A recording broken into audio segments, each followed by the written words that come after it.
A graça e a paz do Senhor, amados. Domingo, nós vamos tratar a lição 2, o nascimento de um líder profético em Israel. E o tema tratado da nossa devocional hoje será: o marido deve conviver com entendimento com sua esposa. E o texto base encontra-se no livro de 1 Pedro, capítulo 3, verso 7, que diz: Maridos, vocês igualmente vivam a vida comum do lar, com discernimento, dando honra à esposa, por ser a parte mais frágil e por ser co-herdeira da mesma graça da vida. Agindo assim, as orações de vocês não serão interrompidas. Irmãos, em 1 Pedro, capítulo 3, o apóstolo Pedro começa ensinando sobre o dever e o comportamento das mulheres e o que elas devem valorizar para serem aceitas por Deus. E cita o exemplo do relacionamento entre Sara e Abraão. Da mesma forma, os maridos devem honrar suas mulheres, para que a bênção de Deus permaneça sobre o lar e as suas orações não sejam interrompidas. O cristão, ele deve ter um comportamento excelente. Ainda assim, é possível que ele sofra com a injustiça. De qualquer forma, sofrer por fazer o que é justo diante de Deus é muito mais proveitoso do que sofrer por fazer o mal. Aleluia. Então, neste ponto, o apóstolo Pedro, ele cita o exemplo de Jesus Cristo, que mesmo não tendo cometido pecado algum, foi injustamente julgado e crucificado no Calvário. Para que cada um possa fazer a sua parte, cada um deve saber não apenas qual o seu dever, mas também qual o dever do outro. Pois falamos sobre a vida a dois, há dois envolvidos. Então, interesse aos dois saberem os deveres de cada um, não para poder acusar o outro de negligência, mas para poder apoiar o outro a cumprir seus deveres. A palavra de Deus, amados, ela ensina mais do que isso. Ela ensina também que o marido, o responsável principal, deve ser de tal forma que sua esposa não terá dificuldades de ser submissa. Ou seja, o marido, sabendo que ela deve ser submissa, ele deve proceder de tal forma que ela poderá cumprir o seu dever com todo prazer. O machão que só chega em casa gritando e mandando e que às vezes não contribui em nada, que nunca dá satisfação, que não respeita a esposa, ele pode ter uma esposa amada e submissa, mas o que acontece? Ela será uma esposa submissa, mas sofrida. Ela não será uma esposa alegre, pois nesse caso submissão se torna humilhação. Não existe uma união profunda. Esses dois, apesar de serem casados, não vivem a dois, mas só de fato sós, cada um tentando vencer seus desafios. Mas o casamento bíblico, meus irmãos, é outra coisa.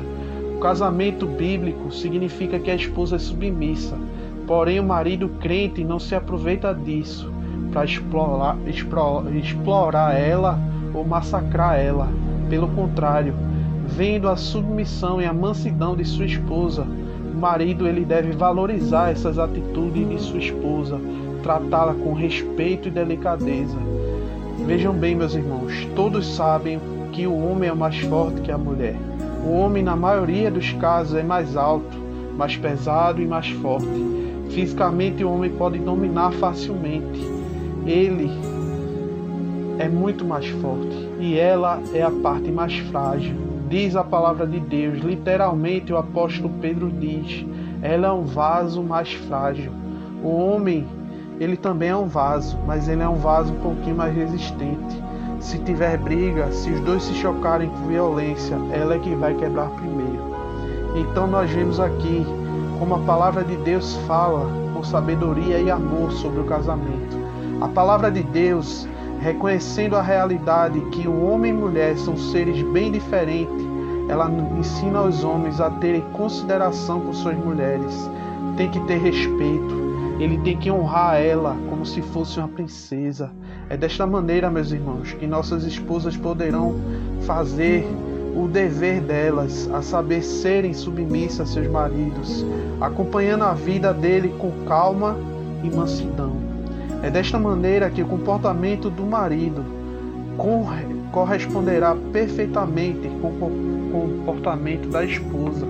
Assim, dá para os dois serem uma verdadeira unidade, duas pessoas vivendo a vida como lar. Ambos podem sentir-se perfeitamente à vontade, e a parte mais forte não é desafiada ou provocada, a parte mais frágil não é humilhada ou desprezada. Desta maneira, onde há uma sintonia fina entre o homem e a sua esposa, os filhos se sentem à vontade, pois existe o clima de estabilidade e segurança. Tanto o marido como a esposa são os responsáveis. O êxito do casamento depende dos dois.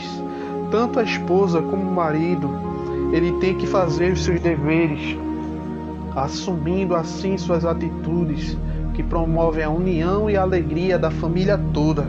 Porém, maridos, vocês têm a responsabilidade maior, pois vocês são os mais fortes fisicamente e muitas vezes também economicamente. Pela sua força, o homem tem uma vantagem psicológica. Por isso, maridos, vocês são cabeça e a responsabilidade principal é sua. Um detalhe importante, amados, que o apóstolo Pedro menciona é que os maridos devem viver a vida comum do lar, com discernimento. Literalmente, o apóstolo diz que o marido deve proceder com conhecimento, que quer dizer, é preciso o marido conhecer a sua esposa. Ele deve saber o que ela pensa, se ela está feliz ou não, se há talvez alguma coisa que me incomoda ou se ela tem ansiedades.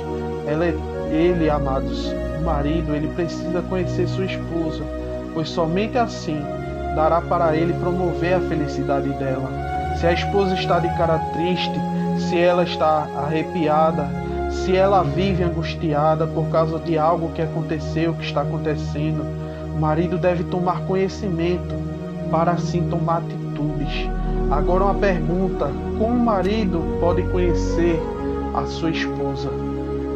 Como ele pode conhecê-la bem, de forma que ela seja capaz de ajudar ou defendê-la sempre que for necessário? Amados, a resposta, meus irmãos, é muito simples. Existe uma palavra chamada diálogo, e é isso que necessitamos no meio dos nossos casamentos.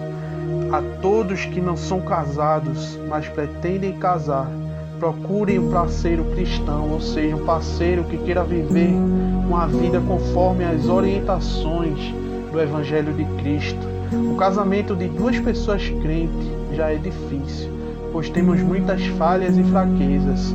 E o casamento entre pessoas descrentes, ou o casamento misto, é muito mais difícil ainda.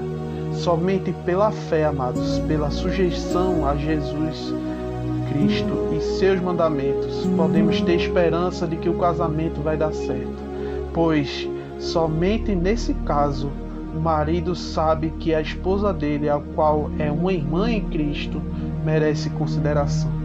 A palavra de Deus afirma isto quando diz, falando sobre o marido crente e a esposa crente: ambos são juntamente herdeiros da mesma graça da vida. Não para criticar os outros, não apontar ninguém com o seu dedo, mas para ver se é possível melhorar a própria vida. O casamento é uma palavra-chave que existe: compromisso. É um compromisso profundo e que dura a vida toda. Assumir este compromisso, levá-lo a sério, só consegue fazer aquele que se sujeita ao Evangelho de Cristo. É pela palavra de Deus que o casamento, amados, é santificado. É pela palavra que os dois podem vencer todos os desafios, perdoando uns aos outros. No mundo, o casamento é muitas vezes uma desgraça. Que seu casamento seja um futuro casamento diferente, irmãos, solteiros, jovens e adolescentes. seja o seu casamento conforme o Evangelho, que cada um faça a sua parte. Assim o seu casamento será uma fonte de alegria e prazer, uma plataforma para uma vida familiar estável, integrada e uma bênção para a Igreja de Cristo. É desta forma que são os casados. Só assim eles podem sentir e experimentar que são herdeiros da graça da vida. Amém? Deus abençoe seu dia.